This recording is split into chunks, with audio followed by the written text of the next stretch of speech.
ഞാൻ ഒരുപാട് ഈ സുന്നികളെ പരിപാടിയിൽ പങ്കെടുത്തതിനേക്കാളും കൂടുതൽ പങ്കെടുത്തത് മുജാഹിദ് പ്രസ്ഥാനത്തിന്റെ വേദികളിലും അവരുടെ സമ്മേളനത്തിലും പങ്കെടുത്തിട്ടുണ്ട്. അവരുടെ ക്ലാസ്സുകളിലൊക്കെ ഖുർആൻ ക്ലാസ്സിൽ പങ്കെടുത്തിട്ടുണ്ട്.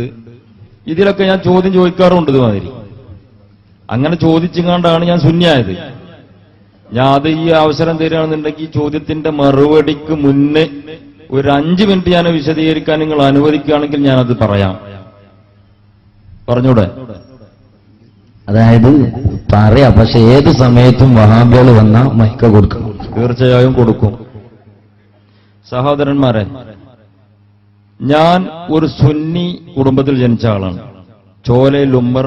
ഇവിടുത്തെ നാട്ടുകാർക്ക് അറിയണമെങ്കിൽ പള്ളിയും താത്താന്റെ ഉമ്മർ എന്ന് പറയണം. അപ്പൊ അറിയും. അദ്ദേഹത്തിന്റെ മകനായി ജനിച്ച ആളാണ്. സുന്നിയാണ്, സുന്നി തറവാടാണ്. വേറെയും എനിക്ക് സഹോദരങ്ങളുണ്ട്.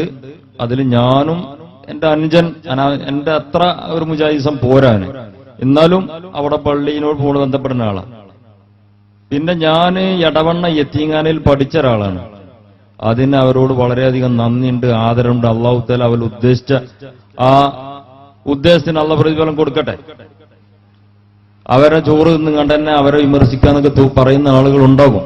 ഓൽക്ക് ഹിദായത്ത് കൊടുക്കട്ടെ എന്നാണ് നമ്മൾ വിചാരിക്കുന്നത്. ആയിക്കോട്ടെ, എന്നാ അങ്ങനെ തന്നെ. അപ്പോൾ ഇവിടുന്ന് യത്തീങ്ങാനയിൽ പഠിച്ച് കുറെ കാലം അവിടെ നിന്ന് 4-5 കൊല്ലം പഠിച്ച് ഇവിടെ മമ്പാട് വന്ന് സാധാരണക്കാരനായി ജീവിച്ച് തൊഴിൽ ചെയ്ത് അങ്ങനെ അവരുടെ പള്ളിയുമായി ബന്ധപ്പെട്ട് അവരുടെ കുത്തബകൾ പ്രഭാഷണങ്ങൾ കേട്ട് അവർ ഇന്ന് വരെ പ്രസംഗിച്ച പ്രഭാഷണങ്ങളിൽ പറയുന്നത് ഇവിടെ യഥാർത്ഥ ദീൻ പ്രചരിപ്പിക്കുന്നവർ അവർ മാത്രമാണ്. യഥാർത്ഥ ലാ ഇലാഹ ഇല്ലല്ലാഹ് എന്ന് പറയാൻ ഈ കേരളക്കരയിൽ മുജാഹിദുകളുള്ളൂ. വേറെ ആരും അത് പറയുന്നില്ല. ഇവിടുത്തെ സുന്നികൾ പറയുന്നത് എന്താണ്? അവര് അള്ളാനും വിളിക്കും, മേദി സൈക്കിനും വിളിക്കും, മമ്പർത്തങ്ങളെയും വിളിച്ചും കബറിങ്ങ ചെന്ന് സഹായം ചോർത്തും. ഇത് സിർക്കാണ്. യഥാർത്ഥ അള്ളാഹ് നിങ്ങൾക്ക് വിളിച്ചാ പോരെ? അള്ളാഹ് എത്ര അടുത്തുണ്ട്? നിങ്ങളെ കണ്ടനാടിക്കിന്റെ അത്ര അടുത്ത് അള്ളുണ്ട്. പിന്നെ എന്തിനാ മേദി സൈക്ക്? അള്ള പോരെ? സത്യാണ്. ഏതൊരാളും പറയും അള്ള മതി. അള്ള അത്ര അടുത്തുണ്ട്. പിന്നെ അള്ളാനെക്കാട്ടും വലിയ വേറെ അള്ളാന്റെ സൃഷ്ടിണ്ടോ? അല്ലല്ലോ. ആ നിലക്ക് ശരി തന്നെയാണ് വിശ്വസിച്ച് അങ്ങനെ മെല്ലെ മെല്ലെ മെല്ലെ മെല്ലെ ആശയങ്ങൾ മനസ്സിൽ കയറി എന്നല്ല, അതിന്റെ ഒരു പ്രവർത്തകനും അതിനു വേണ്ടി അങ്ങാടികളിൽ തർക്കിച്ചും ഒക്കെ നടന്ന ഒരാളാണ് ഞാൻ. പക്ഷെ ഈ മുജാഹിദ് പ്രസ്ഥാനം രണ്ടാകുന്നതിന് മുമ്പ് 2002 2003 രണ്ടായത്. അതിന്റെ മുന്നേ 2002. കാരണം എന്നെ പറ്റി അറിയുന്ന ഒരുവിധ ആളുകൾക്ക് അറിയാം ഞാൻ അതിന് കുറച്ചൊരു സ്ട്രോങ്ങിൽ നടന്നിരുന്ന ഒരാളാണെന്നുള്ളത്. അന്ന് ഞാൻ ഈ ഖുർആൻ ക്ലാസ്സിനൊക്കെ പോകാറുണ്ട്, ഈ പഠിക്കാനും ഇതിനൊക്കെ. കാരണം നമുക്ക് ഖുർആൻ ശരിക്കും ഓതാൻ അറിയില്ല. അപ്പൊ അതിനൊരു അവസരം കിട്ടണ അൽഹംദുലില്ലാഹ് നല്ല കാര്യമാണല്ലോ. കാരണം ഈ മദ്രസ പോകാൻ കഴിയൂല. അപ്പൊ ഈ സമയങ്ങളിൽ പോയി പഠിക്കണത് നല്ല അങ്ങനെ പോയി കുറെ ആൾക്കാരെ ഞാൻ ബേൽക്കൂട്ടിയും ചെയ്ത്. അപ്പൊ കുറെ കാര്യങ്ങളിൽ കുറെ വിഷയങ്ങൾ കേൾക്കുമ്പോൾ ഞാൻ മൗലവിനോട് ചോദിക്കാറുണ്ട് സംശയങ്ങൾ, മറുപടി തരും. അങ്ങനെ ഇരിക്കെ ഞാൻ ഈ ജിന്ന് പിശാച്ച് ശൈത്താന് ഈ ഒരു വിഷയത്തില് ഞാൻ മൗലവിനോട് ചോദിച്ചു, അല്ല മൗലവി സിഹിറില്ലേ? ആ സിഹിറുണ്ട്. അപ്പൊ ചെയ്താ പറ്റുമോ? ഇതിനില്ല, അള്ളാഹു തആല ഉദ്ദേശിച്ചാ പറ്റും. അല്ല അങ്ങനെയാണെന്നുണ്ടെങ്കിൽ ഒരാൾക്ക് സിഹിർ പറ്റി, അപ്പൊ നമ്മളെന്താ ചെയ്യാം? അപ്പൊ നമ്മള് ഖൈറു സർവ്വ അള്ളാന്റെ നിന്നാണ്. അള്ളാഹ് കൊടുത്തതാർക്കും തടുക്കാൻ കഴിയൂല, തടുത്തേറ്റാർക്കും വാങ്ങാനും കഴിയൂല. അപ്പൊ നമ്മൾ എന്ത് ചെയ്യാം? മുഅ്മിൻ എന്ന നിലക്ക് അള്ളാന്റെ പരീക്ഷണം സഹിച്ച് ജീവിച്ച അടങ്ങാറായി മരിച്ച അതിന് പ്രതിവിധി ഇല്ലേ? നമ്മൾ പ്രതിവിധി പറഞ്ഞപ്പോ മൂല്യാരത്തേക്ക് പോണ്ടേ? മുസ്ലിം അത് സിർക്കല്ലേ? മന്ത്രി ചോദനത് തെറ്റ്, സിർക്ക്. അല്ല വേറെ എന്തേലും മാർഗങ്ങൾ ചെയ്ത് തെറ്റ്. അങ്ങനെ വന്നപ്പം ഇത് ഒരു ശരിയായ ഒരു മറുപടിയല്ലല്ലോ ചോദിച്ചാൽ. അങ്ങനെയാണെങ്കിൽ ഉസ്താദെ, ഇങ്ങനെ ഖുർആന്റെ ആയത്തിന്റെ അടിസ്ഥാനത്തിൽ ഇങ്ങനെ പുറത്തുനിന്ന് ഈ സുന്നികളതിനൊക്കെ കേൾക്കുന്നുണ്ട്, അങ്ങനെ അല്ലെങ്കിൽ ഇപ്പൊ അവര് പറയോ? അങ്ങനെ സ്വീകരിച്ചിട്ട് ഒരാൾക്ക് പറ്റണമെന്നുണ്ടെങ്കിൽ നമ്മൾ ഇന്ത്യയും പാകിസ്ഥാനും യുദ്ധം ഉണ്ടായ സമയത്ത് ഇന്ത്യ ഗവൺമെന്റ് എന്തിനാ പൈസ മുടക്കി ബോംബും ടാങ്കും ഇതൊക്കെ വാങ്ങണേ? പാകിസ്ഥാനെതിരിൽ ഒരൊറ്റ സിഹർ സ്കഡ് മിസൈലിന്റെ ആവശ്യമല്ല, ആകണ് പാകിസ്ഥാൻ ഔട്ട്. ഇത് ചെയ്താ പോരെ? അതിനാണ് നിന്നാ പോരെ? കാരണം പറ്റാൻ നിൽക്കുകയാണെങ്കിൽ ഒരു മറുപടിയാണത്. യുക്തിപരമായ മറുപടി. അങ്ങനെ ഇരിക്കുമ്പോഴാണ് ഏതാണ്ട് മുജാഹിദ് പ്രസ്ഥാനം പിളരിനീന്റെ കുറച്ചു മുന്നേ, ഇത് ഗ്രൂപ്പ് യോഗാന്ന് അള്ളാണ് എനിക്കറിയില്ല, നിലമ്പൂർ കളത്തങ്കടവ് പള്ളിയിൽ വെച്ചിട്ട് അവിടെ ഒരു മസ്ജിദ് ഉണ്ട്, നമസ്കാര പള്ളിയാണ്, അതിന്റെ അങ്കണത്തിൽ വെച്ചിട്ട് നമ്മളൊരു മൗലവി, ഞാനും പേരെടുത്ത് ആക്ഷേപിക്കാൻ ഉദ്ദേശമില്ല, കാരണം അവരും കുറെ കാലം നമ്മൾ ബഹുമാനിച്ചിടുന്ന ആളുകളെ ഇപ്പോഴും ബഹുമാനിക്കുന്നു. പക്ഷെ ആ ക്ലാസ്സിൽ വിഷയം എന്താണെന്ന് ചോദിച്ചാൽ അത്ഭുതം എന്ന് പറയട്ടെ, മുജാഹിദ് പ്രസ്ഥാനം നാളെ ഇതുവരെ വെച്ചു പുലർത്തി പോന്നിരുന്ന ആശയ ആദർശങ്ങൾക്ക് എതിര് ജിന്നുണ്ട്, പിശാച്ചുണ്ട്, സിഹറുണ്ട്, ഊതലുണ്ട്, കെട്ടലുണ്ട്, മുജാഹിദ് മൗലവിന്റെ തൊള്ളിൽ കൂടെ വരിക. ഞാൻ അന്തം വിട്ട് റബ്ബെ, ഇത്രയും കാലം മുജാഹിദിന്റെ ഈ സദസ്സുകളിൽ പങ്കെടുത്തിട്ട് പള്ളിയിൽ ജുമായൊക്കെ കൂടിയിട്ട് മലയാളത്തിൽ തീരാൻ കുത്തുപെടുത്തിയിട്ട് ഈ വിഷയങ്ങളൊന്നും പറഞ്ഞില്ലല്ലോ, ഇപ്പൊ എന്താ മൗലവി ഇങ്ങനെ പറയുന്നു? അപ്പൊ സ്വാഭാവികമായിട്ടും നമ്മൾ സാധാരണക്കാരനാണ് മറിച്ചും ചിന്തിച്ചു. ഇതിപ്പോ അങ്ങനെ പറയുന്നത് കേട്ട് നമ്മൾ മൂളിപ്പോരാൻ പറ്റൂലല്ലോ. ഞാൻ വിശദമായി അന്വേഷിച്ചപ്പോ പറഞ്ഞത് ഖുർആനില് തെളിവുണ്ട്, ഹദീസിലും തെളിവുണ്ട്, റസൂലുള്ളാഹിക്ക് സിഹർ ബാധിച്ചതായും തെളിവുണ്ട്, അല്ലാഹു തആല ആയത്ത് ഇറക്കിയതായും തെളിവുണ്ട്. അപ്പൊ ചോദിച്ചു ഞാൻ, എന്നാണ് ഇപ്പൊ ഈ ആയത്തും ഹദീസും ഇറങ്ങിയത്? ഇതുവരെ മുജാഹിദ് പ്രസ്ഥാനം ഇത് കണ്ടില്ലേ? ഈ ആയത്തും ഹദീസും മുജാഹിദ് പ്രസ്ഥാനം കണ്ടില്ലേ? അപ്പൊ മൂപ്പര് മണിമണിയായിട്ട് ഹാറൂത്ത് മാറൂത്തിനെ അല്ലാഹു തആല സിഹർ പഠിപ്പിച്ചാൻ വേണ്ടി ദുനിയാവുക്ക് മനുഷ്യരൂപത്തിൽ ഇറക്കിയതും ഭാര്യമാരുടെ ഇടയിൽ അത് വസ്വാസ് ഉണ്ടാക്കിയതും ഒക്കെ മൂപ്പര് ചരിത്രം പറഞ്ഞു.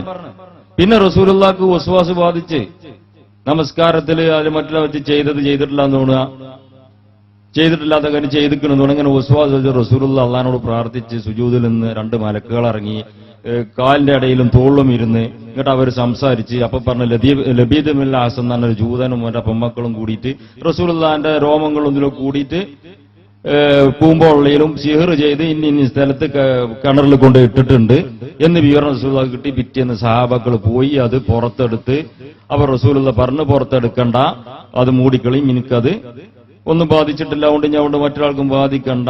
അങ്ങനെ 11 ആയത്തിറക്കി 11 കെട്ട കെട്ടിനിന്ന് പറഞ്ഞു. 11 ആയത്തിറക്കി ആ കെട്ടുന്ന് അല്ലാഹു തആല റസൂലിനെ മോചിപ്പിച്ച് അതാണ് സിഹറിന് തെളിവെന്നും പറഞ്ഞു.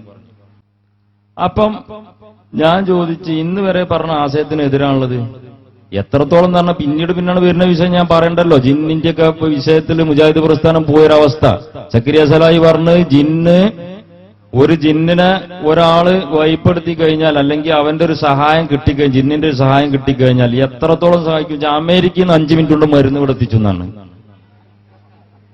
സുന്നിയെളുത്തരെന്നും പറഞ്ഞിട്ടില്ല, 5 മിനിറ്റ് കൊണ്ട് അമേരിക്കയിൽ നിന്ന് മരുന്ന് എത്തിച്ചു. ഇതൊക്കെ ജനങ്ങൾ ഇവിടെ കാണുന്ന വിഷയം, കേൾക്കുന്ന വിഷയങ്ങളാണ്. പിന്നെ അവരെ ആളുകൾ എന്നെ ഓതി പറയൽ തുടങ്ങി റസൂലുള്ളാഹി സഹാബാക്കൾ മന്ദിരിച്ചു ഓതിയിട്ട് ആടിന്റെ പറ്റം കൊടുത്തിട്ട് ആടിന് അള്ളാന്റെ റസൂൽ ഒരു വീതം എനിക്ക് വേണം ചോദിച്ചു വാങ്ങി, അത്തരത്തോളം തെളിവുകൾ പറഞ്ഞു. ഞാൻ ഇതുവരെ കേട്ടില്ലാത്ത തെളിവാണ്. ബുഖാരിയിലുണ്ടല്ലോ, നമ്മളിപ്പോഴാണ് കേൾക്കണ. ബുഖാരിയിലുണ്ട്, ഞമ്മക്കറിയില്ല. അവരെന്നപ്പോ അത് പുറത്തേക്ക് ഇങ്ങനെ എടുക്കുകയാണ്. അപ്പൊ ഞാൻ ചോദിക്കുന്നു സഹോദരങ്ങളെ, ഇതിന്റെ മുൻകഴിഞ്ഞ പണ്ഡിതന്മാർ ഇത് അറിഞ്ഞില്ലേ? അല്ലെങ്കിൽ അവർക്ക് ഇത് മനസ്സിലായില്ല, അറബി മനസ്സിലായില്ലേ? പിന്നെ എന്തുകൊണ്ടാണ് ഇവർ ഈ ജനങ്ങൾ എത്രയും കാലം ഇതില്ല എന്നൊക്കെ തെറ്റിദ്ധരിപ്പിച്ചത്?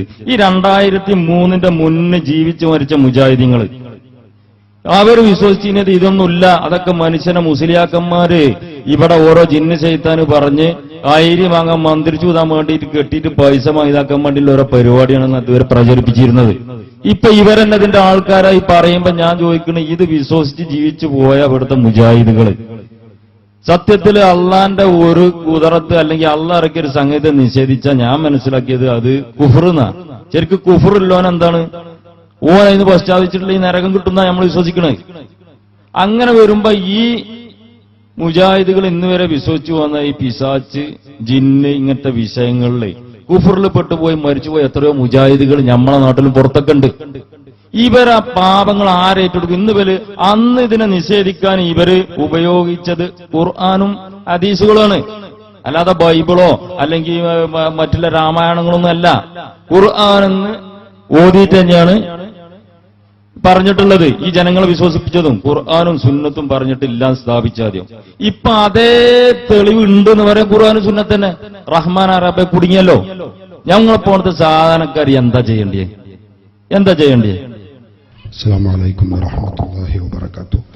بسم الله الرحمن الرحيم. الحمد لله رب العالمين والصلاة والسلام على أشرف المرسلين وعلى آله وأصحابه الفائزين. أما بعد، الصلاة والسلام عليك يا سيدي يا رسول الله.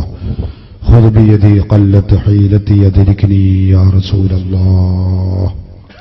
ആദരണീയരായ ഉലമാക്കളെ, നേതാക്കളെ, കാരണവന്മാരെ, നല്ലവരായ നാട്ടുകാരെ, സത്യാന്വേഷികളായ ശ്രോതാക്കളെ, സുഹൃത്തുക്കളെ, മുജാഹിദ് പ്രസ്ഥാനത്തിൽ കുടുങ്ങി തന്റെ ആയുസ്സിൽ നല്ലൊരു ഭാഗം അതിനുവേണ്ടി വിനിയോഗിച്ച ഒരു സഹോദരന്റെ സങ്കടകരമായ വാർത്തകളാണ് നമ്മൾ കേട്ടുകൊണ്ടിരിക്കുന്നത്. എന്നെപ്പോലത്തെ സാധാരണക്കാരിനി എന്തു ചെയ്യണമെന്നാണ് അവസാനം അദ്ദേഹത്തിന് ചോദിക്കാനുള്ളത്. ഞങ്ങൾക്കതിന് അവസാനമായി പറയാനുള്ള ഒറ്റ മറുപടി, നിങ്ങളൊക്കെ ഒറ്റപ്പെടുന്നതിന് മുമ്പ് രക്ഷപ്പെടണം എന്നാണ് ഞങ്ങൾക്കതിന് പറയാനുള്ള മറുപടി. മുജാഹിദ് പ്രസ്ഥാനത്തിൽ നിന്ന് ഇങ്ങനെ കൂടൊഴിഞ്ഞു പോയിക്കൊണ്ടിരിക്കുന്ന ആളുകളിൽ നിങ്ങളും ഉൾപ്പെട്ട് നിങ്ങളുടെ ഈമാൻ സലാമത്താക്കാൻ ശ്രമിക്കണം എന്നതാണ് അതുപോലെയുള്ള മുഴുവൻ മുജാഹിദുകളോടും ഞങ്ങൾക്ക് പറയാനുള്ളത്. മുജാഹിദ് പ്രസ്ഥാനം എന്ന് പറഞ്ഞാൽ ഈ പ്രസ്ഥാനം